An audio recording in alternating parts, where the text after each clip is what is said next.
Boa noite a todos e todas. Muito obrigada pela presença de vocês na nossa última palestra desse módulo de cardiologia do Grupo de Estudo de Pequenos Animais. Meu nome é Ana Luísa, eu sou vice-presidente do GEPA e sou jovem veterinária Nestlé Purina. Essa é mais uma das palestras que o GEPA está fazendo em parceria com o projeto Jovens Veterinários Nestlé Purina. E nas palestras anteriores, eu apresentei para vocês um pouquinho de Purina Institute. E hoje eu gostaria de mostrar para vocês o Center Square. O Center Square é uma das ferramentas de Purina Institute que oferece um material de apoio com recursos que ajudam a promover conversas sobre nutrição pet, de uma forma simples e clara, com embasamento científico. Neles, vocês podem encontrar uma variedade de tópicos em diversos assuntos ligados à nutrição de cães e gatos, e são ferramentas fáceis de usar, com comunicação facilitada. Então, se você tiver 5 minutos ou meia hora por dia, vocês sempre vão encontrar algo útil e relevante. Muito obrigada. E antes de iniciar a palestra, eu queria pedir para vocês preencherem esse formulário. Ele vai estar disponível nessa forma de QR Code e também no link do chat. Então, ele é super rapidinho de ser preenchido. Lembrando que ele não é o formulário de presença do GEPA. A lista de presença vai ser disponibilizada no final da palestra, mas é necessário que vocês preencham esse formulário da Purina para que a presença de vocês seja contabilizada, tá bem? Então, agora eu vou deixar vocês com o videozinho de Purina Center Square.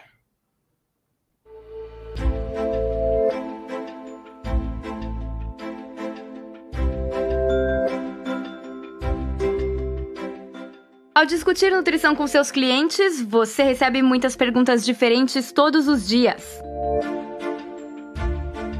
Quando se trata de perguntas sobre nutrição, você quer fornecer respostas confiáveis com o respaldo da ciência. Apresentamos Center Square de Purina Institute. Criado para profissionais veterinários, o Center Square é um conjunto de ferramentas com recursos facilmente acessível, que facilita a compreensão do cliente em conversas sobre nutrição. Lá você encontra as últimas atualizações científicas sobre nutrição, tudo em um só lugar. Ferramentas convenientes e mensagens-chave concisas, que são fáceis de transmitir aos clientes. Você também tem acesso a uma ampla variedade de tópicos sobre nutrição. O Center Square facilita o compartilhamento de recursos com seus clientes, com a opção de baixar, imprimir ou enviar por e-mail conversas sobre nutrição respaldadas pela ciência. Portanto, se tiver 5 minutos ou 30 minutos, você pode encontrar conhecimento e conselhos práticos sobre nutrição de animais de estimação no Center Square de Purina Institute. Juntos podemos melhorar as conversas sobre nutrição e ajudar os pets a viverem uma vida melhor.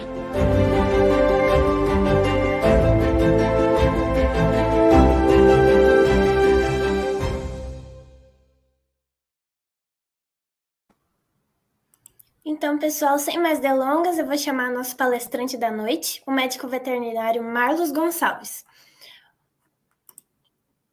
Boa noite, professor Marlos, tudo bom? Boa noite, Ana Luísa. Tudo bem, sim, você? Tudo certo. Muito obrigada por aceitar nosso convite, professor. O professor Marlos é professor de cardiologia veterinária na Universidade Federal do Paraná, onde ele coordena o laboratório de cardiologia comparada.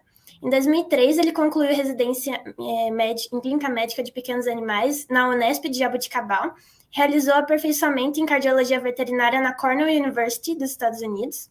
Em seguida, concluiu mestrado em 2004 e doutorado em 2007, também em clínica veterinária na Unesp de Jaboticabal, atuando na especialidade de cardiologia. Em 2018, ele integrou o corpo docente da Universidade de Padua, na Itália, onde ele desenvolveu atividades clínicas e de pesquisa no setor de cardiologia. Obrigada por aceitar nosso convite. Eu deixo a palavra com o senhor e uma ótima palestra a todos.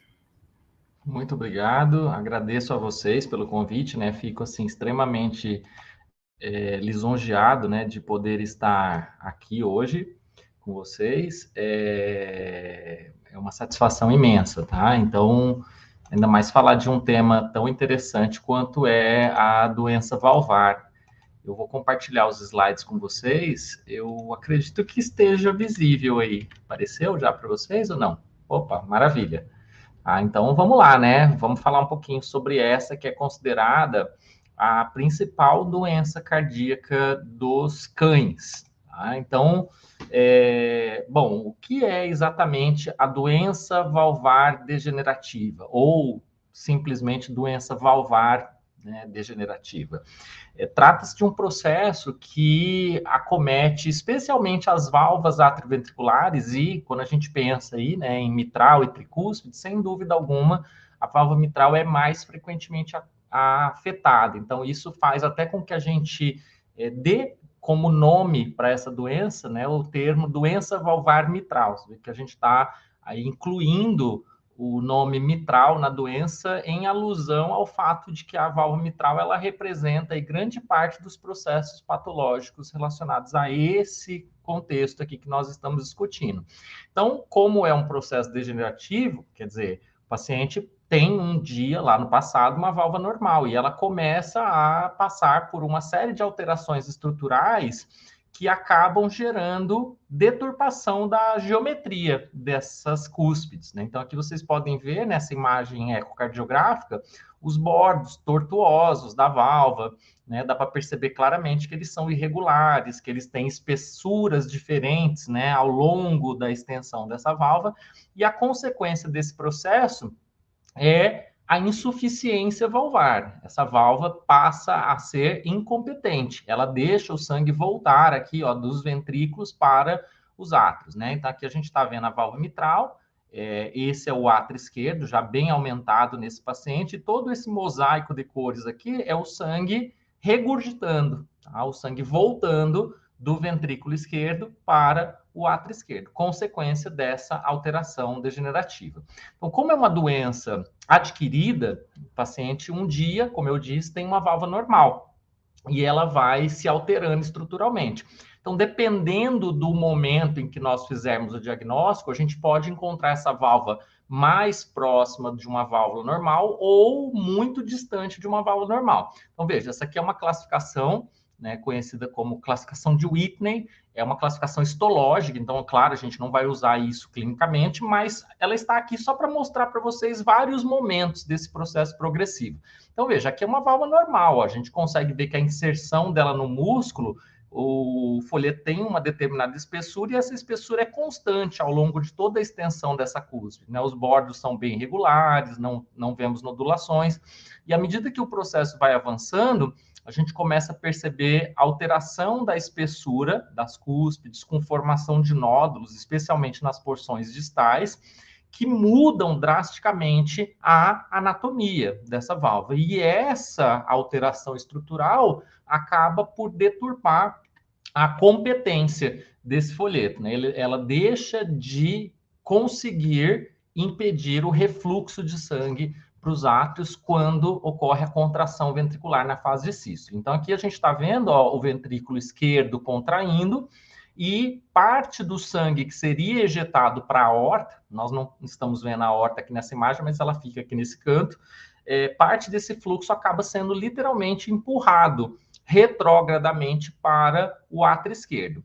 Então, a gente pode pensar aqui na perspectiva da aorta, né? A aorta está recebendo menos sangue, porque parte do sangue regurgitou de maneira retrógrada ali para o átrio esquerdo. Então, isso vai reduzir o débito cardíaco, vai reduzir a perfusão, e é aí, dependendo da quantidade dessa, né, redução, dependendo do prejuízo, da magnitude desse prejuízo, que o organismo começa a ativar algumas respostas compensatórias com o intuito de tentar minimizar, né, esse efeito. Então, essas respostas compensatórias podem ser divididas em dois grandes momentos, né? Uma que é a hiperativação do sistema nervoso simpático, tá? E outra que é a ativação do sistema renina, angiotensina, aldosterona. Então, a consequência dessas alterações, né, ou dessas respostas, melhor dizendo, é a expansão de volume, né? A pré-carga vai aumentar, e também a resistência periférica vai se elevar, né? Então, a pós-carga também aumenta. Então, isso tem o objetivo de tentar minimizar essas consequências sobre o débito cardíaco e a perfusão. Então, veja, né? A gente está falando aqui de um processo progressivo. Nós vamos partir de uma válvula normal, bem delicada, para uma válvula extremamente alterada. Então, imaginem vocês que quanto mais esse processo avança, quanto mais essa válvula se altera estruturalmente, maior vai ser a insuficiência. E quanto maior for a insuficiência, mais o átrio esquerdo vai crescer. E a pressão lá dentro dessa câmara também vai aumentar, né? Imaginem que quanto mais está voltando sangue aqui para dentro, as paredes desse átrio vão se esticando, porém, por se tratar de um processo progressivo, o estiramento dessas paredes, em um determinado momento aí da progressão, já não acompanha mais a magnitude do aumento de volume regurgitado. Então, a partir desse instante, começa a ter elevação da pressão intraatrial. Então, esse é o momento que a gente parte de uma doença até então assintomática para uma doença que começa a manifestar características clínicas, né? Começa a trazer sinais de congestão para esse paciente.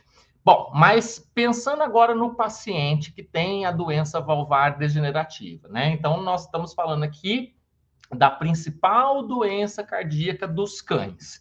Mas todos os cães têm doença valvar degenerativa? Eu diria para vocês que não, tá? Essa é uma doença vista especialmente em cães menores, aqueles cães que têm menos de 15 quilos. Agora, isso não pode ser entendido como uma informação, né, irrefutável. Não, de jeito nenhum. Os cães grandes também podem ter doença valvar degenerativa, porém, é muito menos comum. E a gente tende a ver em algumas populações de cães, né? Por exemplo, pastor alemão, labrador, né? São animais maiores que têm volta e meia doença valvar degenerativa, mas a vasta maioria dos cães com essa condição, essencialmente são animais de pequeno porte. Então, clinicamente, como eu falei anteriormente, nós começamos com uma doença assintomática, porque a degeneração, ela é progressiva. Então, lá no comecinho do processo, a gente tem uma válvula muito próximo do normal, quer dizer, a incompetência desse folheto é mínima. O que volta de sangue para o átrio é muito pouco. Então, via de regra, a gente tem pouca consequência hemodinâmica para o paciente. Só que como o processo vai progredindo, cada vez mais a perda de sangue nesse fluxo vai fazendo falta na perfusão e o organismo vai começar aquelas respostas compensatórias que acabam sendo demasiadas, né? Cronicamente falando, elas acabam sendo demasiadas e trazem as manifestações. Que manifestações são essas? Bom, vamos pensar em baixo débito, né? Já está diminuindo um pouquinho do sangue que vai para a aorta, porque parte desse volume está sendo perdido para o átrio.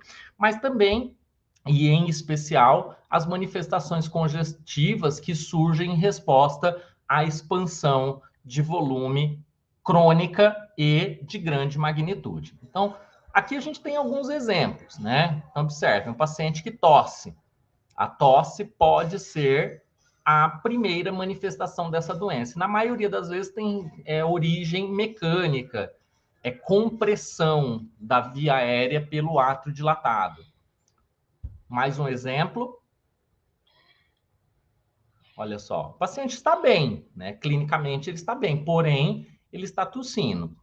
Alguns outros pacientes, às vezes, já chegam com pequenas alterações no padrão respiratório, né? Isso aqui já está remetendo à congestão venosa pulmonar, né? Quanto mais esse átrio vai crescendo, maior é a pressão dentro da câmara atrial e, consequentemente, maior é a pressão venosa pulmonar. Quer dizer, o paciente está caminhando para um quadro de edema pulmonar. Às vezes, eles já vêm em quadros de alteração respiratória mais grave, né? Até adotando posições corporais de alívio. Esse é um exemplo de ortopneia. Então, percebam que o paciente tem aqui o pescoço distendido, tentando tornar o processo de respiração, né, mais fácil. Então, vejam que é uma linha reta das narinas até a região da carina.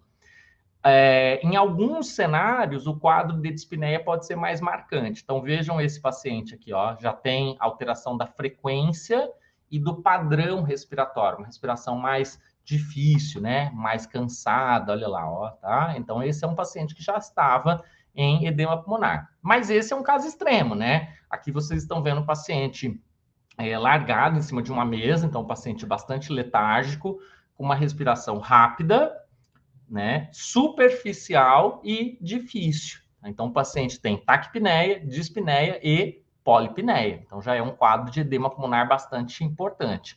Aqui um outro exemplo também, o paciente já em edema pulmonar, dá para perceber claramente a respiração rápida e desconfortável, então é uma dispneia e taquipneia. E, por fim, a gente vê um outro exemplo, esse aqui já estava medicado, né? Ele já tinha recebido uma substância sedativa, né? Ele estava com um opioide aqui para tentar minimizar essa euforia causada pelo quadro de hipoxemia. E também já estava na máscara de oxigênio, mas ainda assim a gente percebe o quadro de dispneia. Então, veja que claramente, né, aquela respiração difícil, cansada e com uma frequência aumentada também. Então, todos esses são exemplos de consequências já graves, consequências congestivas para o paciente com doença valvar mitral.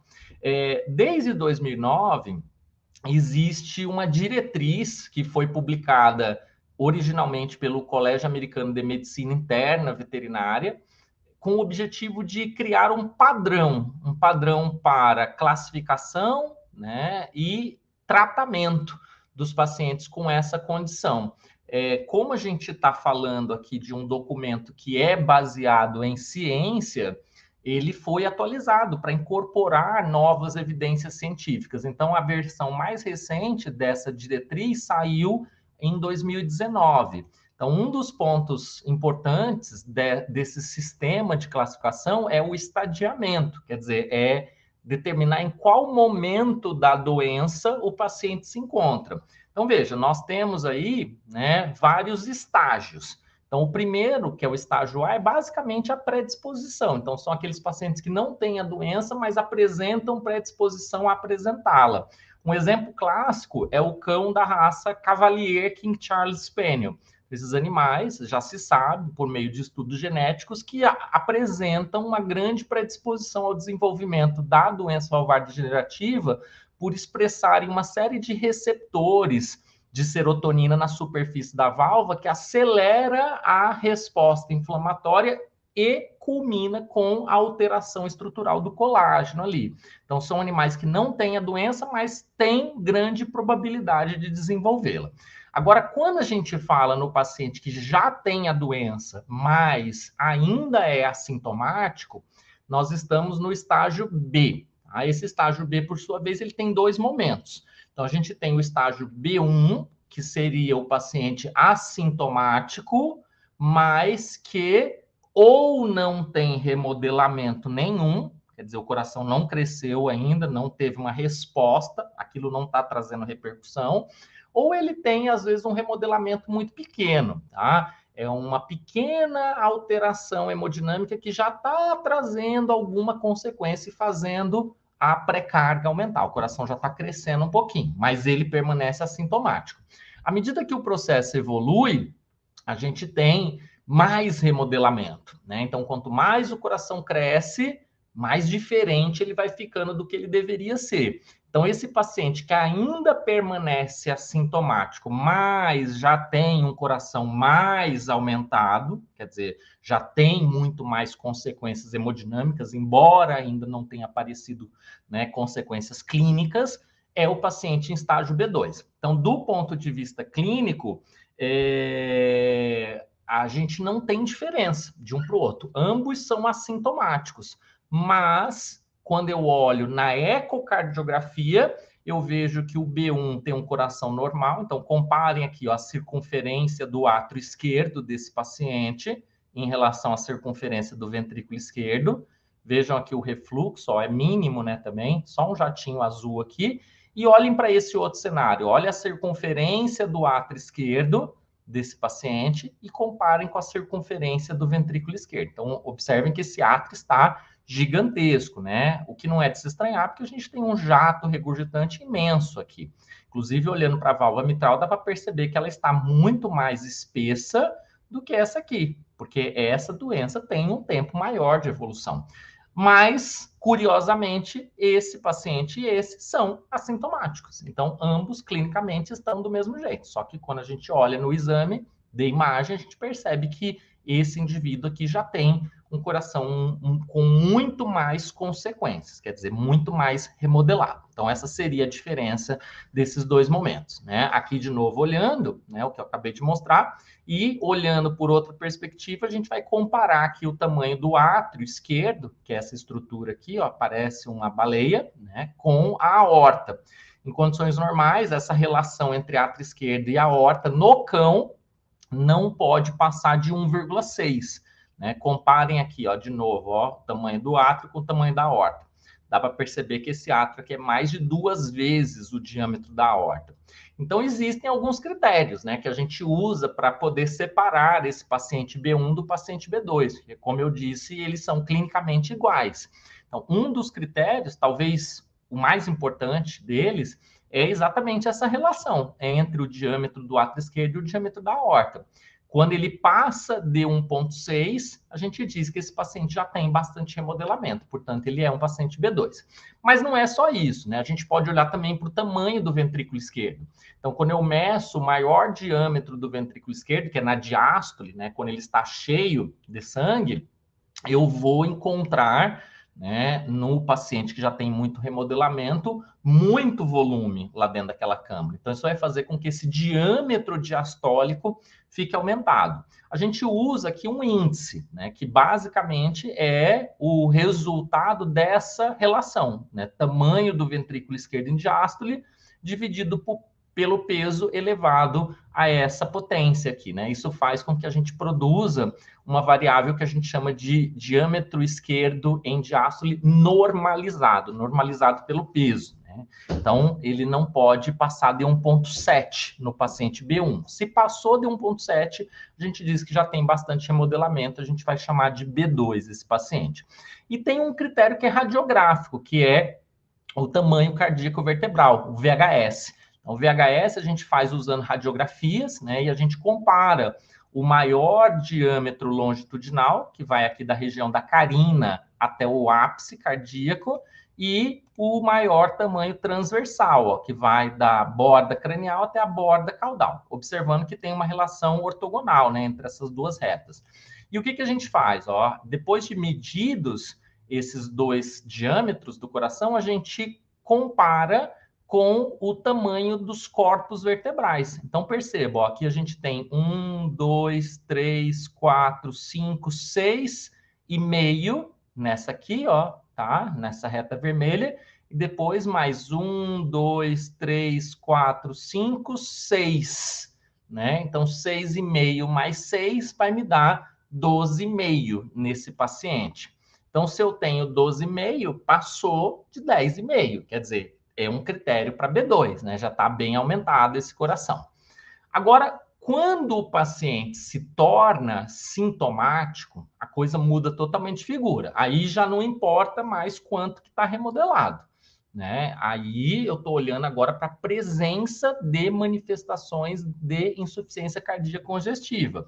Então, olha lá, meu paciente está dispneico, né? Meu paciente está taquipneico, meu paciente está hipoxêmico, quer dizer, ele já tem edema pulmonar cardiogênico. Então, isso caracteriza o estágio C. Só que um outro ponto importante do estágio C é a boa resposta à terapia. Então, comecei a tratar esse paciente e ele pode ficar estável. Então, veja, talvez agora ele já não tenha mais as manifestações de ICC, mas ele já teve. Então, quando eu digo que o paciente está em estágio C, eu estou me referindo ao paciente que tem manifestações de ICC ou já teve manifestações de ICC e está estável sob terapia, tá? Vai continuar assim até o momento que esse paciente se tornar refratário à terapia padrão. Importante ter isso em mente, né? O estágio D não é a sentença de morte. É apenas a refratariedade à terapia convencional da insuficiência cardíaca congestiva, tá? Então, quais são as manifestações clínicas da doença valvar mitral? Então, veja, né? Eu comentei há pouco com vocês que à medida que a válvula vai se tornando insuficiente, nós passamos a ter muito volume aqui dentro do átrio esquerdo. Quanto maior é o volume dentro do átrio esquerdo, mais essa câmara vai crescendo. Vai crescendo, vai crescendo, vai crescendo, até que chega um momento que a quantidade de volume que está entrando, né, que está regurgitando para o átrio esquerdo, é maior do que a capacidade de estiramento das paredes desse átrio. Então, nesse instante, a pressão intraatrial começa a subir. E quando a pressão intraatrial sobe, a pressão aqui, ó, das veias pulmonares também aumenta. Então, esse é o momento em que, com muito volume dentro das veias pulmonares, a pressão capilar pulmonar começa a ficar tão aumentada que o movimento de fluido para o interstício pulmonar, que a gente vai chamar de espaço perimicrovascular, começa a exceder a capacidade de drenagem dos vasos linfáticos. Então, para que isso aconteça, nós vamos sair de uma pressão capilar pulmonar em torno de 10 milímetros de mercúrio para algo maior que 18 milímetros de mercúrio. Então, veja que é quase o dobro de aumento da pressão, né? E lembrando que para aumentar a pressão ali, tem que pôr muito volume, porque o capilar ele tem uma complacência, né? Então, ele também tem uma capacidade de acomodar mais volume sem aumentar a pressão. Então, o fato é que a formação desse edema pulmonar cardiogênico tem relação com o aumento da pressão hidrostática lá no capilar pulmonar. Então, isso força maior movimento de fluido, como eu disse, né, para o espaço perimicrovascular, excedendo a drenagem linfática. Então, esse volume vai se acumulando, olha aí, ó, vai formando o edema pulmonar. Então, a gente já sabe, para ter edema pulmonar cardiogênico, tem que ter aumento do átrio esquerdo, que significa aumento da pressão intraatrial esquerda, consequentemente, aumento da pressão venosa pulmonar, consequentemente, aumento da pressão capilar pulmonar, tá? Gerando aumento da passagem de fluido dos capilares para o espaço perimicrovascular. Então, isso é o edema pulmonar cardiogênico. E como que esses pacientes vêm para a gente? Bom, eles vêm assim, ó. Eles vêm apresentando manifestações de hipoxemia. As primeiras manifestações estão relacionadas com o aumento da frequência respiratória. Então, a taquipneia é a primeira manifestação. Só que taquipneia, veja, é algo que acontece num dia de mais calor, é algo que acontece depois de muito movimento, é algo que pode ter relação com euforia, com medo. Então, não é uma manifestação específica. Então, quando o paciente chega, é claro, eu vou querer auscultar esse paciente para tentar encontrar a presença de crepitações, correlacionar isso com a presença de sopro, mas a gente pode lançar mão de técnicas, né? Técnicas que complementem o exame físico. Uma delas é a ultrassonografia pulmonar. Então, veja, aqui a gente está vendo, ó, nesse paciente, uma ultrassonografia pulmonar mostrando vários artefatos em cauda de cometa, né? São as chamadas linhas B. Isso aqui sugere a presença de uma síndrome interstício alveolar, né? Então, pode ser edema pulmonar, pode ser sangramento, pode ser pneumonia, mas correlacionando com o quadro clínico do paciente, nós fechamos como edema pulmonar, né? Então, esse paciente recebeu furosemida na veia, e isso aqui, ó, é o mesmo paciente aproximadamente 6 horas depois. Então, notem que o padrão respiratório já era muito melhor, né? Ele estava muito mais tranquilo, estava respirando de uma maneira muito mais confortável.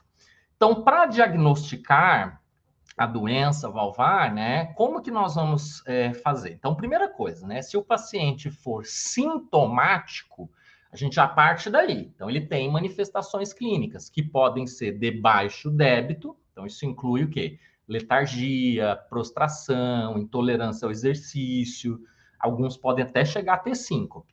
Ou manifestações congestivas, que aí vai envolver a tosse, por dilatação do átrio esquerdo, pode envolver a taquipneia, a dispneia, manifestações que estão ligadas ao edema pulmonar. O exame físico é muito importante, especialmente se a gente considerar que nem todos os animais são sintomáticos. Então, a pontinha do iceberg que vai me fazer suspeitar dessa doença nos pacientes assintomáticos é a presença do sopro. Então, todo paciente que tenha doença valvar degenerativa tem sopro cardíaco naquele foco específico. Então, como a gente está falando aqui de doença valvar mitral, o sopro vai ser mais audível no foco mitral, então não pode deixar de auscultar. E nos pacientes que são sintomáticos, né, aqueles que já têm doença valvar mitral com edema pulmonar, claro, a gente também vai ter na ausculta pulmonar a presença das crepitações. O ecocardiograma é considerado o padrão ouro, né? O eco nada mais é do que o ultrassom do coração, e isso me permite enxergar a anatomia da válvula, encontrar características que remetam à degeneração e, especialmente, né, determinar em que momento do remodelamento, em que momento da evolução da doença o paciente se encontra. Então, é um método indispensável nesses casos. Outros métodos, como eletrocardiograma, radiografia torácica, são complementares. Eles não me permitem determinar que o paciente apresente doença valvar degenerativa, mas eu posso, por exemplo, encontrar arritmias que sejam secundárias ao remodelamento cardíaco. Eu posso identificar o edema pulmonar, que é uma consequência dessa doença cardíaca. Então, dá até para dizer que o diagnóstico da doença em si, ele depende da identificação do sopro, lá no foco mitral, e da demonstração ecocardiográfica de características que remetam a esse processo degenerativo.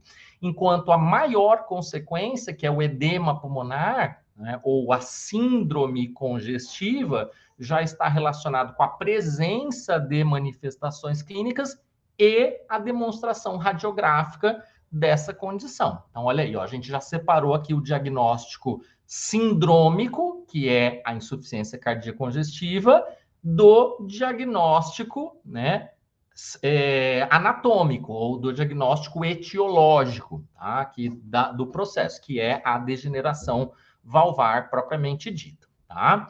Então, no exame físico, como eu falei, é super importante, a característica assim, que é indispensável é a presença do sopro, né? O sopro holossistólico. Holo quer dizer que ocupa toda a extensão da sístole. Então, quando a gente está auscultando esse paciente, ao invés de ouvir ladup, ladup, ladup, ladup, ladup, ladup, ladup, a gente ouve ladush, ladush, ladush. Então, perceba que está encobrindo toda a extensão. Só que nas fases mais iniciais da doença, às vezes ele não é holossistólico.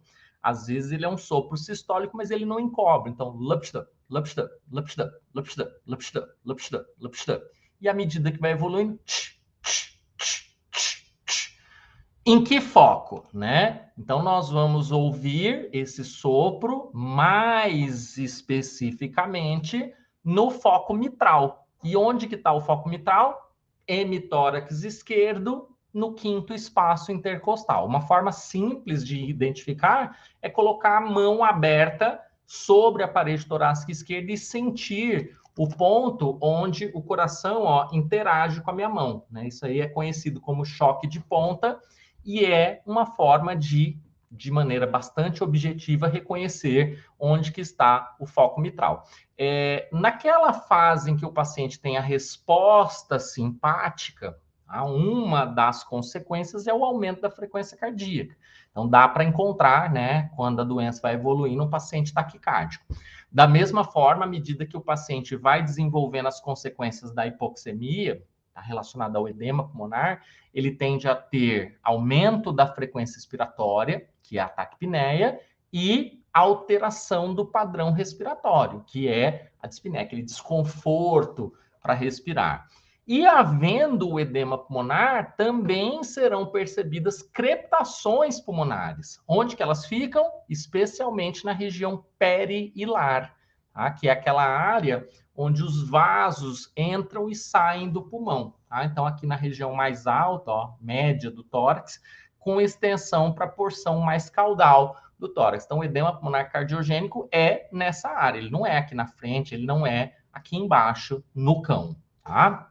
Então, partindo para o eco, né, eu já mostrei para vocês algumas imagens, as características que a gente olha para chegar a indícios da degeneração valvar estão relacionadas com a morfologia da válvula.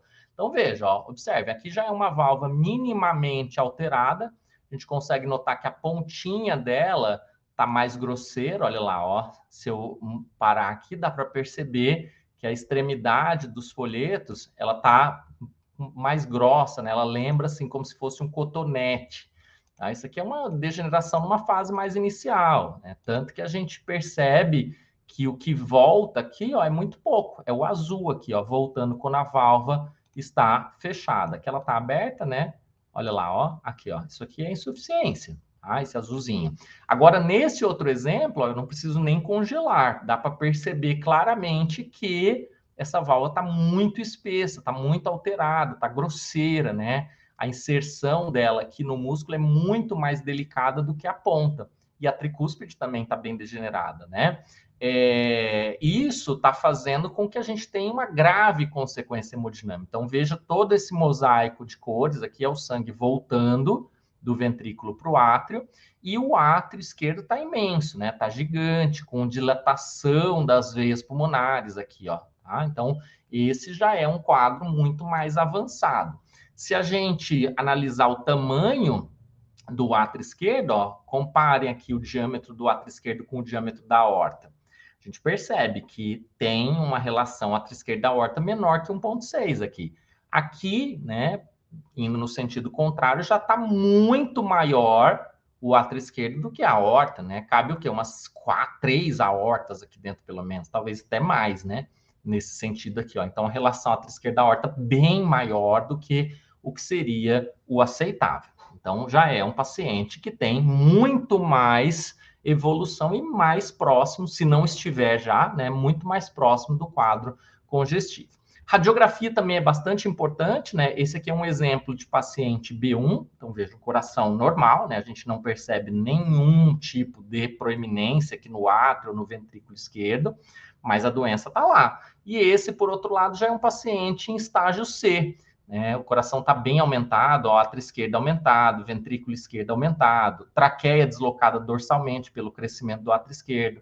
A gente percebe aqui, ó, que os vasos pulmonares, eles estão grossos, né? As veias pulmonares bem dilatadas comparando com a artéria, e toda essa área perilar está radiopaca. Então, é um edema pulmonar. Nesse caso aqui, é um edema pulmonar de intersticial para alveolar. Então, assim, né, diagnostiquei a doença, agora a gente parte para a fase de terapia. E o ideal, quando nós pensamos em termos de tratamento, seria que nós tivéssemos aí possibilidade de reverter esse processo degenerativo. Infelizmente, não tem como. Então, hoje, a terapia padrão é paliativa, quer dizer, ela é direcionada à consequência desse processo. Então, nós vamos direcionar as nossas estratégias terapêuticas no antagonismo dos mecanismos que levam o paciente à síndrome congestiva. A gente já viu que essa síndrome congestiva é consequência da resposta do organismo, né, aqueles mecanismos compensatórios que são, né, ativados cronicamente e acabam provocando expansão exagerada do volume e aumento demasiado da resistência periférica. Então, para ir contra esses mecanismos, o que eu tenho que fazer? Bom, tem que tentar diminuir o volume. Então, vou dar diurético para o paciente. Nosso diurético de escolha é a furosemida, um diurético de alça, né, que é bastante seguro, é dose dependente e vai agir adequadamente nesse cenário. Da mesma forma, né, quando a gente pensa numa resistência periférica aumentada, nós vamos tentar reduzir isso dando vasodilatador para o paciente. E aí aqui entra uma classe que tem várias possibilidades, né? Então, de modo geral, a gente vai trabalhar com 2 classes simultaneamente. A gente vai trabalhar com os inibidores da ECA e com o pimobendan, tá? Então, vamos lá, vamos entender um pouquinho mais isso aqui, né? Inibidor da ECA, o que ele faz? O inibidor da ECA é aquele fármaco que termina em pril, né? Então, tudo que termina em pril, enalapril, benazepril, lisinopril, ramipril, tudo isso é inibidor da ECA. Então, em síntese, essas substâncias, elas vão agir lá na enzima conversora da angiotensina. E essa enzima é responsável por transformar a angiotensina 1 em angiotensina 2. Essa angiotensina 2 tem uma série de papéis na progressão da doença assintomática para a doença sintomática. Bom, vamos lá. Um dos mecanismos de ação da angiotensina 1 envolve a vasoconstrição periférica. Então, isso acaba tornando mais difícil o trabalho do coração. Ele tem que vencer uma resistência aumentada cronicamente. E lembrando, esse coração tem uma doença, tá? Então, essa resposta pode ser benéfica no sentido de manter a pressão arterial do paciente estável, mas, por outro lado, ela demanda maior esforço do coração. E não é algo pontual, é algo contínuo. Uma outra resposta da angiotensina 2, né, depende da ação dela aqui, ó, na glândula adrenal. Então, é a liberação de aldosterona. O que a aldosterona faz? Age lá no rim, induzindo maior reabsorção de sódio e água. Então, expansão de volume, né? Vai aumentar a volemia do paciente. Então, isso também é bom no primeiro momento, né? Porque mais volume dentro do sistema, melhora o débito cardíaco, mas lembrando, isso é às custas de aumento das pressões intracardíacas, aumento das pressões venosas do paciente. Então, de novo, a resposta crônica acaba trazendo outras consequências indesejáveis. Então, quando a gente inibe a ECA, basicamente diminui todo esse mecanismo, né? Vai ter menos angiotensina 2 e, consequentemente, pré-carga e pós-carga diminui. Então, vamos dar uma olhada no efeito sobre a pós-carga. Vamos lá, ó. Então, observando aqui, ventrículo esquerdo, a aorta, né? E aqui o átrio esquerdo. Lembrando que, fisiologicamente, quando o ventrículo esquerdo contrai, não tem esse movimento aqui, ó, porque a válvula mitral é competente. Mas quando nós temos a doença valvar degenerativa, a contração do ventrículo esquerdo vai empurrar sangue para dois locais diferentes. Ela vai empurrar para uma área fisiológica de alta resistência, tá? Resistência sistêmica, e vai empurrar para uma área de baixa resistência, que é o átrio esquerdo. Então, é claro, por uma questão física, o sangue vai sair com muito mais facilidade para onde tem menos resistência. Isso aumenta a congestão do átrio esquerdo, ao mesmo tempo que diminui o débito cardíaco. Então, quando eu faço vasodilatação no paciente, usando o inibidor da ECA, eu estou reduzindo a resistência sistêmica e, consequentemente, facilitando a ejeção do sangue para a aorta. Então, eu não só melhoro o débito cardíaco do paciente, como, por tabela, diminuo o sangue que volta para o átrio esquerdo. Então, também reduz a congestão. Tá? Então, esse é um dos objetivos do uso do vasodilatador aqui. E isso é benéfico, né? Existe, assim, inúmeros estudos ao longo, né, dos anos aí que mostraram que pacientes que tomam o inibidor da ECA têm uma melhor evolução clínica. Esse estudo aqui, conhecido como BENCH, é um estudo clássico, né? Ele foi publicado em 1999, e veja, aqui, ó, comparando cães com doença valvar mitral que receberam benazepril, um inibidor da ECA, com cães no mesmo estágio, né? Estágio sintomático, que receberam placebo, dá para perceber que, enquanto os animais tratados com o inibidor da ECA levaram aproximadamente 364 dias para piorarem clinicamente, aqueles animais que estavam no placebo levaram 181 dias. Quer dizer, a piora foi muito mais rápida nos animais que não estavam sendo tratados com o inibidor da ECA, o que faz todo sentido. Bom, agora, à medida que o tempo foi evoluindo, foram surgindo outros fármacos, né? E um dos fármacos que mais é discutido aí na cardiologia veterinária é o Pimobendan. O Pimobendan, ele é um fármaco vasodilatador, o mecanismo de ação é diferente do inibidor da ECA, né? Ele é um inibidor da fosfodiesterase 3, Então, vai provocar vasodilatação periférica também, inibindo essa enzima, que é uma enzima que está nas células musculares lisas dos vasos da periferia.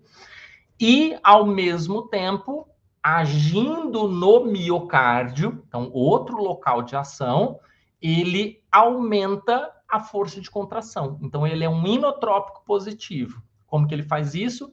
Sensibilizando canais de cálcio nesses miócitos cardíacos. Então, são 2 locais de ação para 2 efeitos diferentes. Então, nesse estudo aqui, é o estudo QUEST, os pesquisadores compararam o resultado do uso do Pimobendan ou do Benazepril, que já se conhecia como sendo benéfico, em cães sintomáticos, cães que tinham doença valvar mitral e já eram sintomáticos. Então, o que eles estavam analisando? Basicamente, eles queriam determinar, né, se o Pimobendan ou o Benazepril fariam com que esses cães evoluíssem mais lentamente. O que eles definiram como critério para avaliar, né, essa evolução? Então, o animal morrer espontaneamente, piorou tanto que morreu da doença cardíaca, o animal ser eutanasiado, porque o quadro ficou tão grave que decidiu-se pela eutanásia, ou perceber-se piora do quadro clínico, falha terapêutica. Então, o Pimobendan, os pacientes que estavam no tratamento padrão mais Pimobendan, levaram cerca de 267 dias até chegar em alguma dessas características aí, o desfecho primário. E os animais que estavam no Benazepril levaram 140 dias. Então, a gente vê que em torno de 120 dias, né, de diferença, o que é significativo. Então, a conclusão do estudo QUEST é que o Pimobendan, ele aumentou a sobrevida desses animais comparativamente ao Benazepril, que já sabia-se era melhor do que o placebo, né? Agora, olha só, né? E nos animais assintomáticos? Bom, então, depois que já tinha se definido aí que o Pimobendan era legal nos cães com doença valvar sintomática, aí veio um outro estudo, o estudo EPIC, esse já bem mais recente, né, publicado 6 anos atrás, que avaliou se esse Pimobendan também conseguiria retardar a evolução da doença valvar na fase assintomática, especificamente aqui no estágio B2, que é aquele assintomático, mas que tem bastante remodelamento. Então, para isso, eles avaliaram 360 cães, tá? Todos eles B2, e o objetivo era determinar se aqueles que estavam recebendo o fármaco, né, o Pimobendan, iam demorar mais para progredir para a fase sintomática, ou iam demorar mais para morrer da doença cardíaca. E o resultado foi incrível, né? Porque os animais que estavam recebendo o Pimobendan levaram aí cerca de 1.222 dias, essa curvinha verde aqui, ó. E os que estavam no placebo, que é a curva azul, levaram aproximadamente 758 dias. Então, dá para perceber claramente uma diferença de resultado aí, é uma diferença mediana de 470 dias, é mais de um ano, né? Então, considerando a vida média de um cão, isso é bastante significativo. Então, vale a pena dar Pimobendan para um paciente em estágio B2, porque isso vai retardar a evolução da doença. E lembrando, né, o Pimobendan ele já traz aí junto esse efeito inotrópico positivo. Embora aqui a gente esteja falando de doença valvar, então, em princípio, o problema principal do paciente não é a falta de força no miocárdio, não é uma perda da contratilidade, mas esse benefício ele acaba vindo junto com o medicamento e é benéfico. Também tem a possibilidade aqui de usar medicamentos que interfiram com o remodelamento cardíaco. Então, a gente está falando de remodelamento no sentido macro, né? O crescimento do coração. Mas é importante entender que toda vez que o miocárdio é esticado e as células vão morrendo, naquele local onde havia um miócito funcional, forma-se uma cicatriz, que em síntese é colágeno. E esse colágeno é, em parte, produzido pelo estímulo que a aldosterona faz sobre os fibroblastos do próprio miocárdio. Então, a gente pode interferir com esse remodelamento, diminuindo a expressão de colágeno bloqueando os receptores de aldosterona. Então, dá para usar essa substância, e isso já foi estudado, né? Um exemplo de bloqueador competitivo do receptor de aldosterona é a espironolactona, que a gente conhece como diurético. E o efeito diurético da espironolactona é exatamente esse, é bloqueando o receptor de aldosterona, só que lá no rim. O que não se sabia até alguns anos atrás é que esses receptores também existem em outros locais, inclusive no miocárdio. E aí, quando a gente fornece a espironolactona para o paciente, a gente tem não só o efeito diurético, que é pequeno, tá? Mas principalmente o benefício de reduzir a fibrose miocárdica. Então, nesse estudo aqui, ó, quando os pacientes que tinham doença valvar sintomática também receberam espironolactona, eles tiveram uma redução de 55% no risco de piora clínica. Então, veja, ó, os cães que estavam com a espironolactona junto com a terapia padrão tiveram aí, né, 10,8% de piora clínica, que podia ser o quê? Ficar com um quadro mais grave, ou de repente morrer pela doença, ou ser eutanasiado pela complicação da doença. E aqueles que estavam no placebo, quer dizer, que só receberam a terapia padrão, né, tiveram 25% de óbito, eutanásia ou falha terapêutica. Então, é mais que o dobro. Então, veja, traduzindo isso, né, a espironolactona ela foi benéfica para os pacientes que tinham a fase sintomática. Agora, a questão é, em quais momentos da doença a gente vai fazer esses fármacos, né? Todas as fases a gente vai fazer tudo? Então, a resposta é não. Por exemplo, no paciente que é predisposto, lembre-se, ele não tem a doença, ele só tem características que o tornam mais sujeito a desenvolvê-la. Então, esse indivíduo, a gente não tem ainda o que fazer, não dá para mexer na genética do paciente. No máximo, a gente vai recomendar avaliações preventivas mais frequentes, talvez, né, semestralmente, pecando pelo excesso. Agora, no paciente que já tem a doença, mas está assintomático, lembrando, né, aqui nós temos dois momentos, o B1 e B2, a gente tem condutas diferentes, embora clinicamente eles sejam iguais. Então, o B1, que é aquele paciente assintomático sem remodelamento, ou no máximo com remodelamento discreto, hoje não existe nenhuma evidência científica de benefício na terapia farmacológica. Tudo que foi estudado não mostrou nenhum tipo de vantagem. Agora, quando a gente pensa em monitoração, a coisa é diferente, né? Então, embora a gente não vá recomendar nenhum fármaco para esse paciente, a gente pode recomendar aos proprietários a monitoração da frequência respiratória durante o sono, porque sabe-se que à medida que eles vão progredindo para a fase sintomática, o átrio esquerdo vai crescendo, e quanto mais o átrio esquerdo cresce, ou seja, quanto mais congestão a gente vai tendo, maior é a frequência respiratória quando esses pacientes estão dormindo. Eles testaram aqui tanto a frequência respiratória durante o repouso quanto a frequência respiratória durante o sono.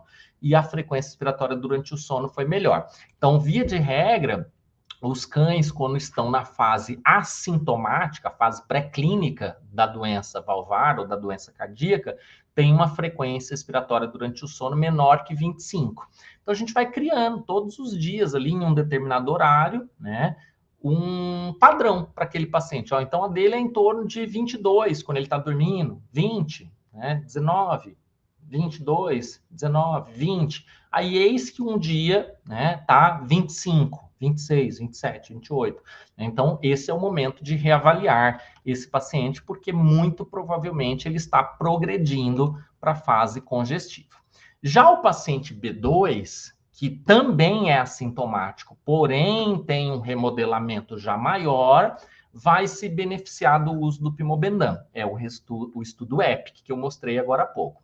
O inibidor de ECA, aqui a gente tem uma confusão, né? Porque existem evidências discrepantes na literatura. Então, a gente tem estudo que não mostrou diferença entre dar o inibidor da ECA ou não. Vocês estão vendo aqui que as duas curvas de progressão da doença da fase assintomática para a fase sintomática são iguais, né? Tem uma perfeita sobreposição aqui do enalapril com o placebo. Agora, por outro lado, tem estudo que mostra uma pequena vantagem do inibidor da ECA frente ao placebo. Tá? Então, não há um consenso sobre o uso de inibidor da ECA nesse paciente em estágio B2. Se a gente optar por não dar, ok, está baseado em ciência. Se a gente optar por dar, também está baseado em ciência. Né? Então, via de regra, o consenso não foi obtido para esse tópico aqui. Tá? Agora, chegou na fase sintomática, né? Então, o que é a fase sintomática? Então, é aquela onde o paciente está apresentando edema pulmonar. O paciente apresenta manifestações congestivas. Então, ele vai chegar para a gente, olha lá, ó, dispneico, taquipneico, prostrado, tá? Letárgico. Então, essas são manifestações já da fase sintomática. Então, aqui nós temos dois momentos. Então, primeiro que a abordagem hospitalar é estabilizar esse paciente. Então, do ponto de vista farmacológico, nós vamos fazer isso dando furosemida na veia do paciente, trabalhando aqui com doses maiores, né, para estabilizar, para tirar volume desse paciente. Só que, inespecificamente, a gente pode também pensar em suplementar oxigênio para minimizar as consequências da hipóxia, e a gente pode pensar em usar algum tipo de opioide no paciente, metadona, por exemplo, tá? Ou butorfanol, para fazer com que a respiração desse paciente fique mais calma, diminua a euforia e a gente consiga melhorar a eficiência respiratória. Então, isso evita, inclusive, a fadiga respiratória do paciente. Agora, o paciente está estável. Então, vamos passar agora para a terapia de longo prazo. Então, essa terapia de longo prazo, ela vai envolver o pimobendan, ela vai envolver o inibidor de ECA, ela vai envolver a furosemida, agora em doses menores e por via oral, e vai envolver a espironolactona. Então, essa já é a terapia que o paciente depois vai ser liberado para casa. No estágio D, a ideia é muito semelhante, tá? Lembrando que aqui ele é refratário à terapia padrão. Então, muito provavelmente, eu vou precisar trabalhar com doses um pouco maiores, talvez com frequências de uso maiores. Então, de repente, eu posso fazer furosemida ao invés de 2 vezes ao dia, 3 vezes ao dia, pimobendan ao invés de 2, 3 vezes ao dia. Então, tem várias estratégias, né? Não está cravado em pedra, não é uma receita de bolo. Mas a base é a mesma. Então, a estabilização, de novo, hospitalar, é feita com diurético na veia, furosemida, tá? E na terapia de longo prazo, pimobendan, inibidor de ECA. Agora, talvez a gente possa substituir a furosemida pela torazemida, que também é um diurético de alça, mas tem uma maior biodisponibilidade. Então, o efeito, a potência diurética acaba sendo maior. E a espironolactona continua sendo benéfica, né? Por reduzir ali a fibrose do miocárdio. Tem várias outras possibilidades aqui dentro da terapia crônica do paciente em estágio D, né? Mas aí os detalhes aqui, eles já pedem mais informações do caso para a gente poder definir quando é benéfico, por exemplo, colocar um terceiro vasodilatador nesse paciente, quando eu posso usar, por exemplo, uma substância, né, que aumente a diurese do paciente além da furosemida ou além da torazemida, fazer um bloqueio sequencial do néfron, por exemplo. Então, tudo isso já pede mais detalhamento do caso. Aí já não dá para a gente criar um estereótipo. Em termos de prognóstico, né, normalmente é bom, porque é uma doença de progressão lenta, progressão contínua, porém lenta. Então, alguns pacientes convivem com a doença de uma maneira harmoniosa. Quer dizer, eles têm a doença, mas nunca vão se tornar sintomáticos.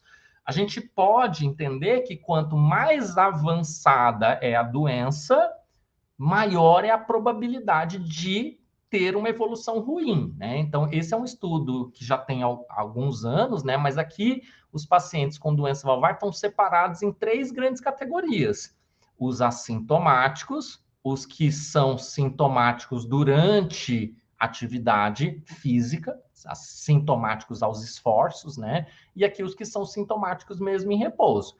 E dá para perceber claramente, ó, que os assintomáticos são os que vivem muito mais tempo, né? E os que são sintomáticos em repouso são os que morrem muito mais rápido.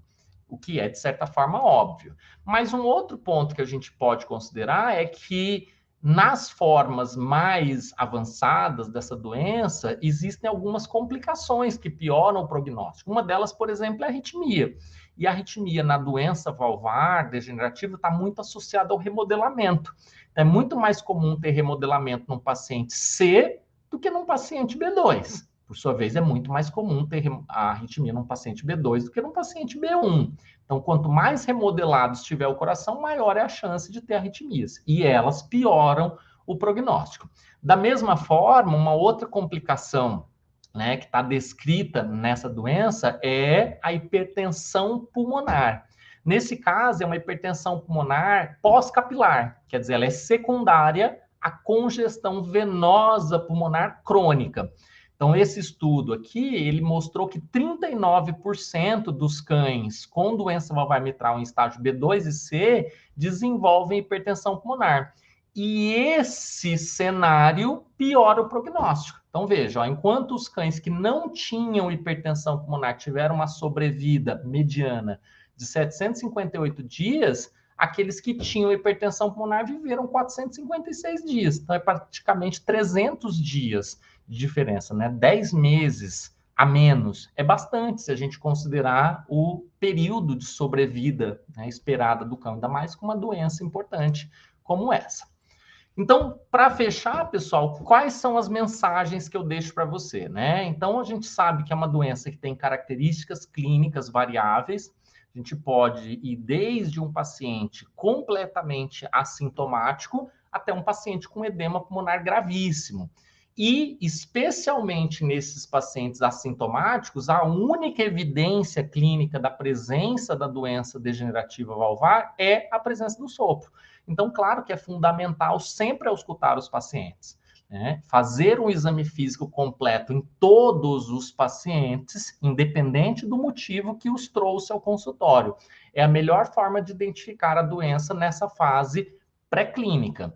O ecocardiograma, a gente sabe que é o método de escolha para se confirmar essa doença. Então, uma vez que eu tenha a identificação do sopro em paciente assintomático ou sintomático, a ecocardiografia é o próximo passo, porque é ela que vai me mostrar qual é a causa desse sopro, né? Então, na doença valvar, nós vamos encontrar ali no exame ultrassonográfico do coração características que remetem a essa degeneração, aquela válvula espessada, grosseira, né, com bordos irregulares, gerando insuficiência.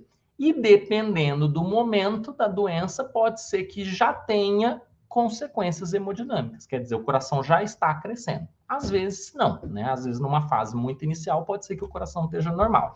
Vocês viram que o tratamento medicamentoso, ele é direcionado à consequência, né? A síndrome congestiva. E ele é baseado em ciência, né? É uma terapia baseada em evidências. Ela tem foco no paciente, né? Em tentar minimizar as consequências que a doença traz para o paciente.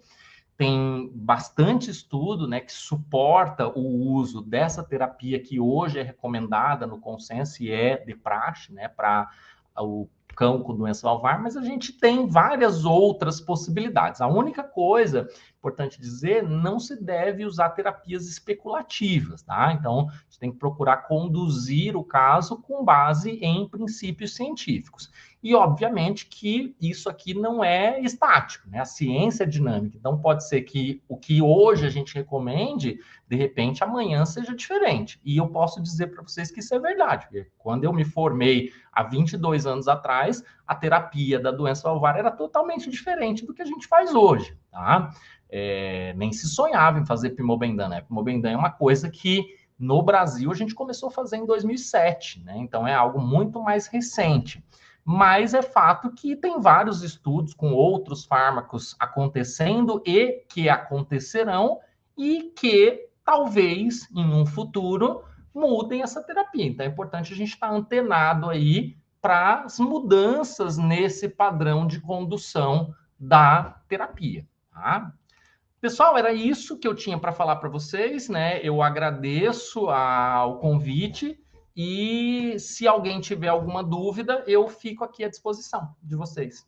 Muito obrigado.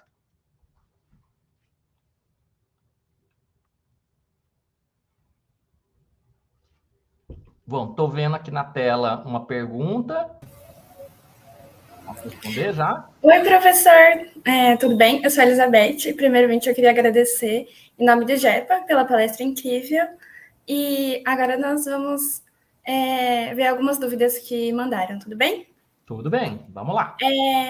A primeira dúvida foi da professora Daisy. Ela perguntou um comentário sobre sua experiência com a torcemida e também com o Pimobendan manipulado. Tá, maravilha, vamos lá. Bom, então assim, torazemida normalmente a gente usa apenas para os cães refratários à terapia convencional, né? Então, estágio D, e Pimobendan, por outro lado, a gente já usa desde o estágio B2, tá? Não vejo problema nenhum de usar esses fármacos manipulados. Assim, pessoalmente, eu prefiro usar os medicamentos que vêm de fábrica já prontos, mas a gente sabe que na medicina veterinária nós temos uma diversidade muito grande de portes do paciente. Então, às vezes, o paciente ele não tem um porte que favoreça o uso do medicamento comprado já com aquela quantidade de fármaco. Daí é quando eu normalmente escolho a manipulação. Única recomendação em relação ao Pimobendan especificamente é o meio líquido. Ele não é um medicamento estável em meio líquido. Então, evitar o uso de formulações que sejam líquidas. É preferível usar aí cápsula, né, alguma coisa nesse sentido, tá? Mas não tem problema nenhum manipular. A próxima pergunta. O Luca perguntou, professor, existe algum estudo sobre pacientes B1 receberem Pimobendan com o objetivo de desacelerar a progressão da doença? Se não existe, você acha que faria sentido? Tá, ótima pergunta do Luca, faz todo sentido, Luca, tá? Só que ainda não foi demonstrado cientificamente. Então, esse estudo está em curso, mas ainda não se tem uma evidência concreta do benefício do Pimobendan no estágio B1. Tá? Para o inibidor da ECA, sim, existe dado na literatura. Aqueles estudos que eu mostrei para vocês, eles envolveram pacientes B1 e B2, né? E os resultados são controversos, como eu mostrei há pouco. Mas para o Pimobendan, especificamente, os estudos que foram conduzidos, eles foram especificamente no estágio B2. Então, faz todo sentido, mas, por enquanto, é apenas uma hipótese. Então, dentro dessa premissa de medicina baseada em evidências, por enquanto, ainda não há recomendação de se usar esse medicamento para o paciente B1. Outra pergunta do Luca foi, professor, além das arritmias, que outros achados você esperaria encontrar em traçados de ECGs de animais com doença mictomatose da válvula mitral em estágio C e D? Tá, maravilha. Então, como esses pacientes são sintomáticos, a gente já tem que pensar naqueles mecanismos compensatórios, dentre os quais está a hiperatividade adrenérgica. Então, essa resposta catecolaminérgica vai aumentar a frequência cardíaca desses pacientes. Então, eu vou encontrar o taquicardia sinusal mesmo, que é bastante frequente nos pacientes que têm doença valvar mitral em estágio C e D.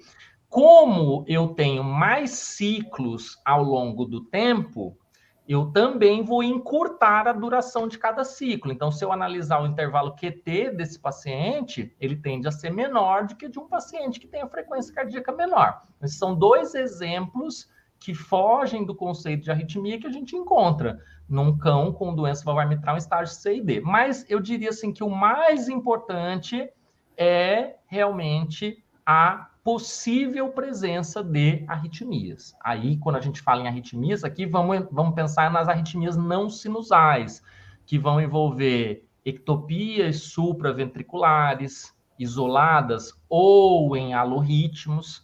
As ectopias ventriculares, normalmente isoladas, né? Não é comum os alorritmos, aí as taquicardias ventriculares nessa doença. E, não menos importante, né, a mais grave das arritmias supraventriculares que a gente vê ocasionalmente, não é frequente, mas ocasionalmente a gente vê no cão com doença valvar mitral, que é a fibrilação atrial, tá? Que é, sem dúvida, um fator prognóstico negativo. Tem outra pergunta do Luca. Professor, como você normalmente escolhe qual o inibidor da ECA E qual o inotrópico positivo a ser receitado para animais com ICC? Tá, maravilha, ótimo também. Então, assim, em relação ao efeito que nós estamos buscando, não faz diferença nenhuma o inibidor de ECA ser o enalapril, o benazepril ou o lisinopril. Todos eles vão produzir o mesmo efeito. Vão diminuir a concentração sérica de angiotensina 2 e, consequentemente, a de aldosterona também. Então, aqueles efeitos sobre pré-carga e pós-carga, eles vão ficar atenuados. Agora, existe uma pequena diferença em relação à farmacocinética desses medicamentos. A farmacodinâmica é a mesma, mas a farmacocinética é um pouquinho diferente. Então, o enalapril, ele tem uma excreção mais renal. O benazepril, ele tem uma excreção parcialmente renal, parcialmente hepática. É só essa a grande diferença, né? Então, talvez num paciente nefropata, a gente preferisse usar o benazepril. Só que, assim, do ponto de vista técnico, tudo que foi avaliado até hoje, sem olhar para as informações que têm o interesse de favorecer um determinado produto em detrimento do outro, tá? Mas tudo que foi olhado até hoje é de que esses medicamentos são extremamente seguros. A segurança clínica dos inibidores da ECA é altíssima, tá? Então, o paciente, mesmo sendo nefropata ou hepatopata, se você usar dentro das doses recomendadas e não tiver outras condições que possam complicar, por exemplo, desidratação é um fator complicador para o uso de qualquer vasodilatador, a segurança é muito tranquila. Em relação ao inotrópico positivo, via de regra, o que a gente acaba usando é o pimobendan, porque a gente já está fazendo ele como vasodilatador. Então, o efeito inotrópico é indissociável, né? A gente vai usar o pimobendan já por tabela aí. Inotrópico injetável, normalmente na doença valvar mitral não é muito usual a gente fazer nem na fase instável, porque via de regra o músculo do paciente que tem doença valvar mitral está trabalhando muito bem, tá? A não ser em fases muito terminais, em situações assim extremamente atípicas, a gente vai ter uma hipocinesia grave do miocárdio em um cão que só tem a doença valvar mitral. Isso já não seria verdade se eu estivesse falando aqui de um caso de cardiomiopatia dilatada, ou de repente um paciente que tem disfunção miocárdica por outra razão, como sepse, tá? Mas no caso específico da doença valvar mitral é muito incomum a gente precisar lançar mão na instabilidade hemodinâmica de algum outro inotrópico injetável. Então, via de regra, é só o pimo oral mesmo, quando o paciente já está estável.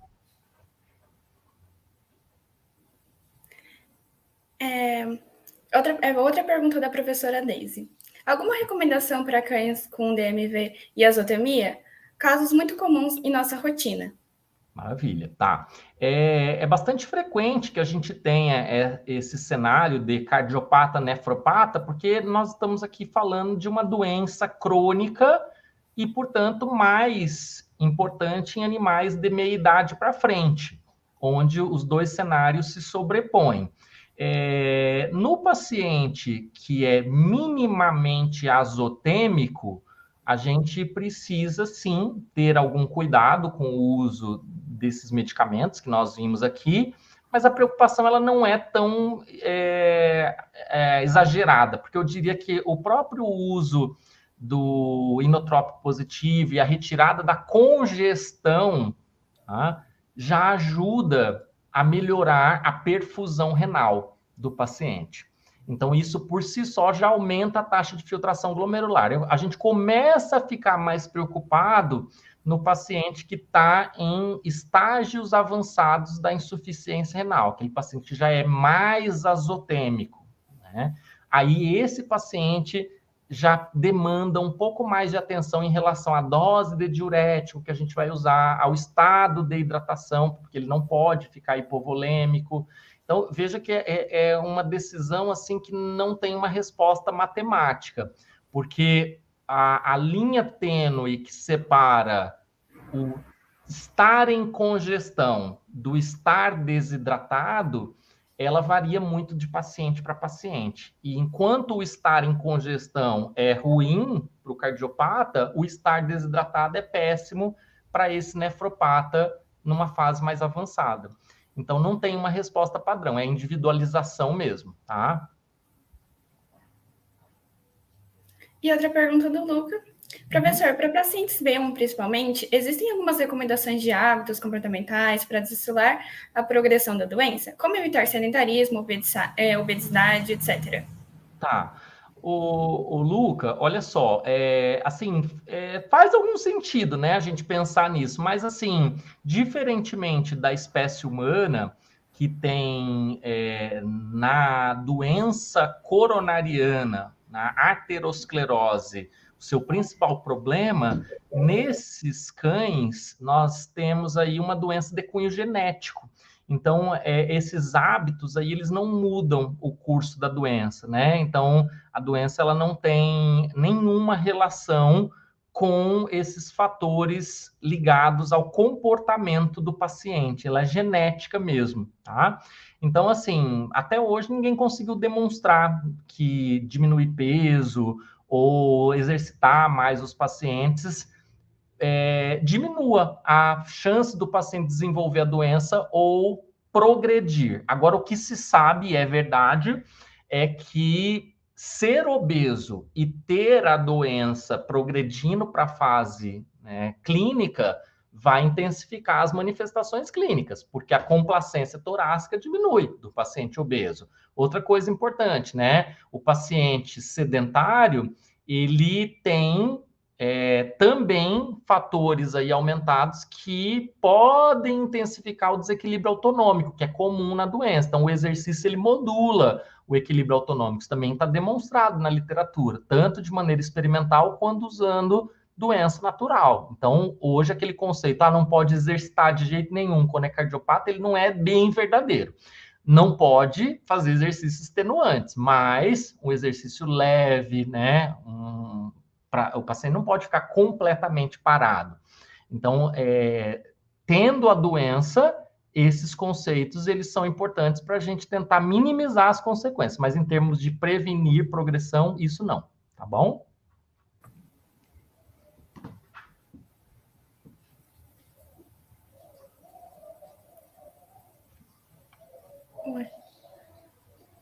Acredito que deve ter acabado as perguntas.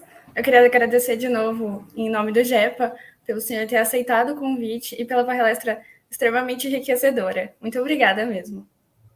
E tem um agradecimento da professora, que é a nossa orientadora do grupo de estudos. Muito obrigado a vocês, é uma satisfação imensa, né? Podem contar comigo sempre que precisarem, tá? Fico bastante feliz de poder estar aqui com vocês.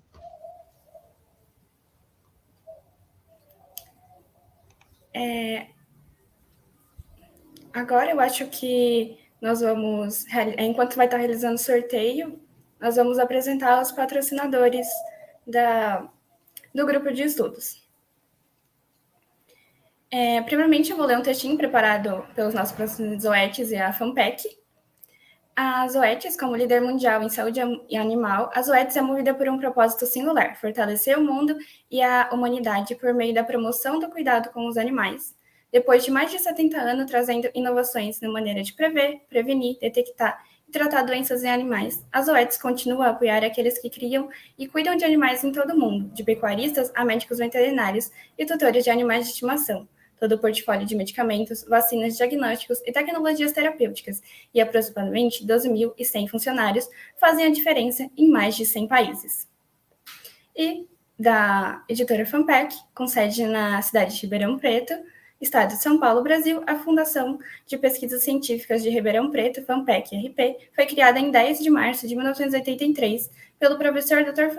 Francisco Alberto de Moreira Duarte, in memoriam, pesquisador da Universidade de São Paulo, USP. A FANPEC é uma organização sem fins lucrativos que tem como principais objetivos apoiar e promover o desenvolvimento de ensino, pesquisa e prestação de serviços à comunidade. A FANPEC tem também um importante papel na produção e disseminação de conhecimentos, contando com diversos projetos científicos internacionais e uma editora. E agora nós vamos passar o vídeo dos nossos patrocinadores da Fórmula Natural e da Royal Canin. A Fórmula Natural Fresh Meat foi desenvolvida por médicos veterinários a partir dos mais avançados conceitos da nutrição de cães e gatos, inovando da embalagem,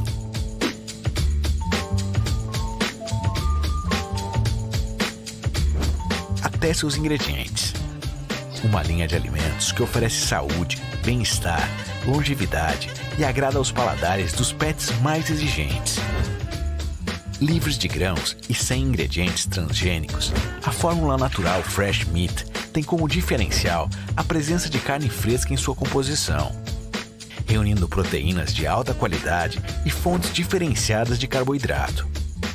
Além de não possuir aromatizantes artificiais e corantes, contém antioxidantes naturais e oferece prebióticos para o equilíbrio da flora intestinal. Sua composição auxilia também a saúde das articulações do seu melhor amigo e promove pelos macios e brilhantes.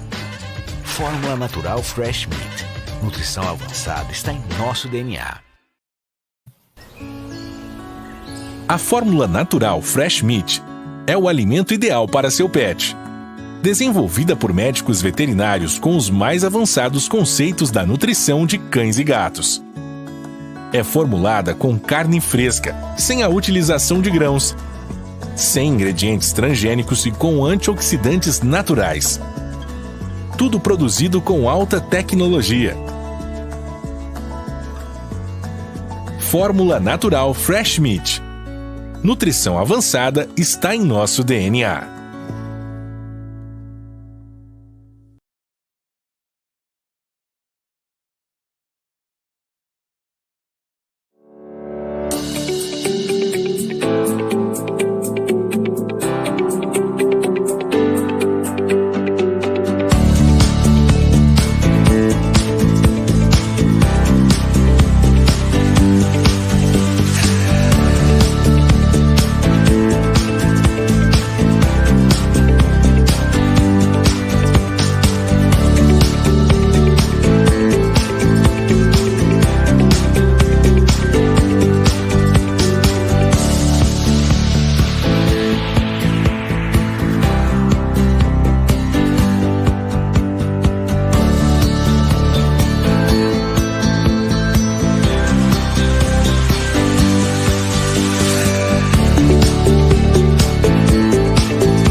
They say big like it's a bad thing.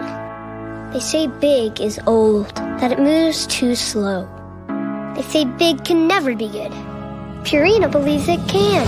And together, we can make a big difference in the lives of pets. Inspecting every ingredient for quality, that's good. Being confident that your pet's food is 100% safe, that's big. Helping your old dog think more like he did when he was younger, that's amazing. Celebrating one more birthday together, that's big. Big is exciting. Big is daring. Big is for everyone. Everywhere. Every day. Pets don't just make life better. They make it bigger. Purina, life is too big to live small.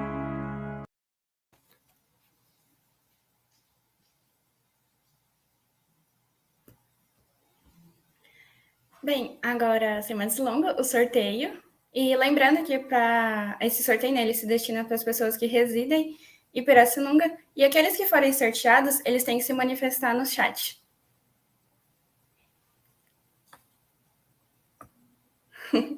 E as ganhadoras foram a Ana Luísa e a Mariana Rosati.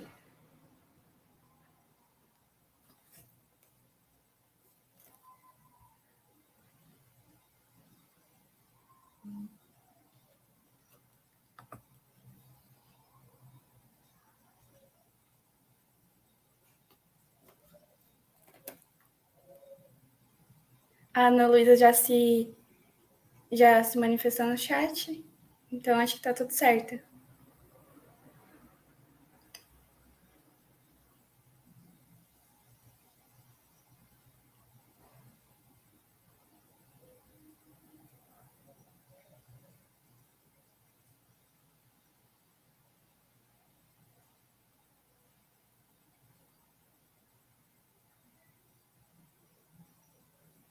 E a Mariana também acabou de se manifestar.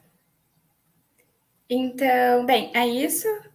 E eu gostaria de agradecer a todos que nos acompanharam até aqui. Essa é a nossa última palestra do semestre e eu espero que vocês tenham gostado.